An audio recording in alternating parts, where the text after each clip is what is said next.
उधर जंग के बीच लेबनान इजराइल बॉर्डर पर हिजबुल्लाह और इजराइल की सेना के बीच संघर्ष और तेज हो चुका है। हिजबुल्लाह ने इजराइल के खिलाफ गुरिल्ला वॉर छेड़ दी है, जिसके बाद उसने एक वीडियो भी जारी करके इजराइल पर हमले का दावा कर दिया है। हिजबुल्लाह ने दावा किया है कि उसके ताबड़तोड़ हमलों में इजराइल के टैंक और आधुनिक हथियार सब कुछ नष्ट हो चुके हैं।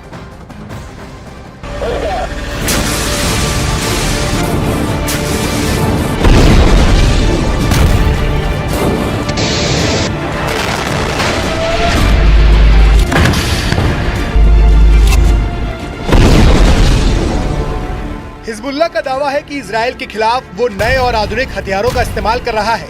साथ ही उसने गोरिल्ला वॉर का रास्ता भी अपना लिया है। इजराइल ने दावा किया है कि हिजबुल्लाह ने उस पर एंटी टैंक मिसाइलें दागी। ग्रेनेड, रॉकेट से इजराइल की सेना पर बेहद करीब से हमला किया गया, जिसका एक वीडियो भी सामने आया है।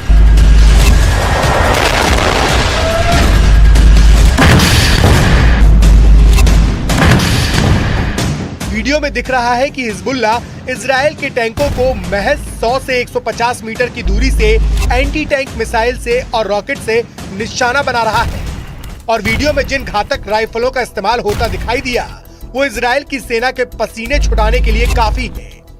वीडियो में हमले का तरीका ये साबित करने के लिए काफी है कि इजराइल की सेना को बेहद क्रूर और शातिर लड़ाकों से जंग लड़नी है, वो भी उस समय जब हिजबुल्लाह की तरफ से इजराइल की सेना पर ताबड़तोड़ हमले किए जा रहे हैं।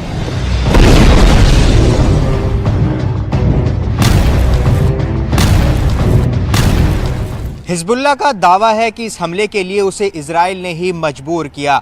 हिजबुल्लाह के मुताबिक इजराइल ने उसकी सीमा में घुसकर हमले किए, जिसमें लेबनान के कई लोगों की जान चली गई।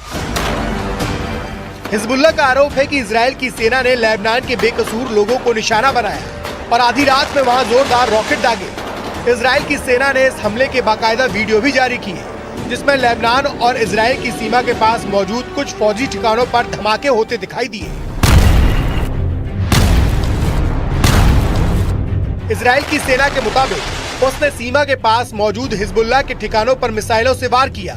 इन धमाकों को देखकर ऐसा लगा मानो कोई ज्वालामुखी फट गया हो। इजराइल की सेना के मुताबिक उसने हिजबुल्लाह के अड्डों पर क्लस्टर रॉकेट से वार किया और सीना ठोक के इसकी जिम्मेदारी भी ली। इजराइल की तरफ से जारी किए गए वीडियो में उसकी सेना की टुकड़ी रॉकेट अटैक करती हुई नजर आई। इस दौरान कुछ सैनिकों ने उन रॉकेटों के लॉन्च सेंटर को ट्रैक भी किया, जिसके बाद इजराइल ने दावा किया कि उसकी सेना ने हिजबुल्लाह के कई ठिकानों को पूरी तरह से बर्बाद करने में कामयाबी हासिल की है।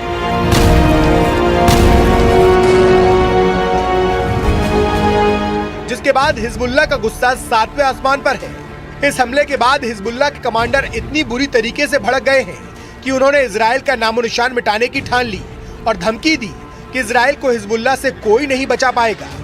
जिसके बाद इजराइल की सेना और उसके ठिकाने हिजबुल्लाह के निशाने पर आ गए।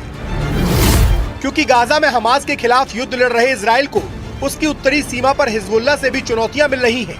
हिजबुल्लाह ने 7 अक्टूबर को इजराइल पर हमास के हमले के बाद उसका खुलकर समर्थन किया और इजराइल के खिलाफ उत्तरी सीमा पर मोर्चा खोल दिया और दोनों तरफ से लगातार गोलीबारी और रॉकेटों से हमले का दौर जारी है। इसी से भड़के इजराइल के रक्षा मंत्री ने हिजबुल्लाह को साफ शब्दों में हमले की कीमत चुकाने की धमकी भी दी। इजराइल के रक्षा मंत्री ने हिजबुल्लाह के नेता नसरल्लाह को धमकी देते हुए यहाँ तक कह दिया कि वे बेरूत को गाजा में तब्दील कर देंगे। और इस धमकी के बाद हिजबुल्लाह बौखला गया और उसने इजराइल की सेना और उसके ठिकानों को अपने निशाने पर लेना शुरू कर दिया और चेतावनी दी कि ये हमले इजराइल के लिए ताबूत में आखिरी कील साबित होंगे। मतलब हिजबुल्लाह ने एक बार फिर इजराइल को सीधी चुनौती दे दी। हिजबुल्लाह ने साफ साफ शब्दों में ऐलान किया कि लेबनान में हुए हमलों का बदला वो जरूर लेगा। साथ ही ये चेतावनी दी कि हिजबुल्लाह की तरफ से किए गए हमले लेबनान में किए गए हमलों से ज्यादा घातक होंगे।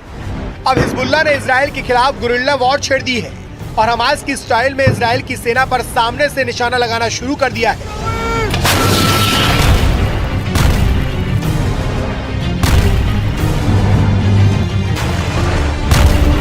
इसका मतलब साफ है कि उसने इजराइल के खिलाफ भीषण हमलों की बरसात शुरू कर दी है, जिससे नेतन्याहू की नींद हराम हो जाए।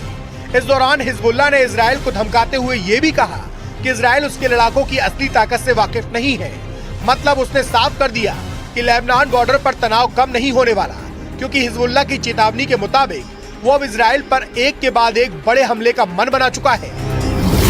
और दूसरी तरफ हिजबुल्लाह के चीफ हसन नसरल्लाह ने पहले ही दावा किया था कि इजरायली सेना के लिए गाजा युद्ध विनाशकारी साबित होगा। हिजबुल्लाह के 60,000 से ज्यादा लड़ाके हमास के 40,000 से ज्यादा लड़ाकों के साथ इजरायली सेना पर दूसरे राउंड का विनाशकारी हमला करने जा रहे हैं। पश्चिमी मीडिया ने भी माना है कि हिजबुल्लाह की रॉकेट और मिसाइल ताकत इजराइल के लिए विनाशकारी साबित हो सकती है। वहीं इजरायली सेना पूरे जोश के साथ दावा कर रही है कि उसने उत्तरी गाजा में हमास के कई गढ़ों पर कब्जा जमा लिया है। इतना ही नहीं, इजराइल की सेना ने गाजा में हमास के चीफ सिनवार को उसके बंकर में घेरने का दावा भी किया, जिसके मुताबिक सिनवार बंकरों में फंस चुका है क्योंकि वो बाहर की दुनिया से पूरी तरह से कट चुका है। दावा तो ये भी किया जा रहा है कि उत्तरी गाजा का आधे से ज्यादा इलाका पूरी तरह से तबाह हो चुका है। फिलिस्तीनी और हमास के समर्थकों के बीच खून खराबा जारी है और इस बीच हिजबुल्लाह पूरी तरह से हमास के समर्थन में डटा हुआ है।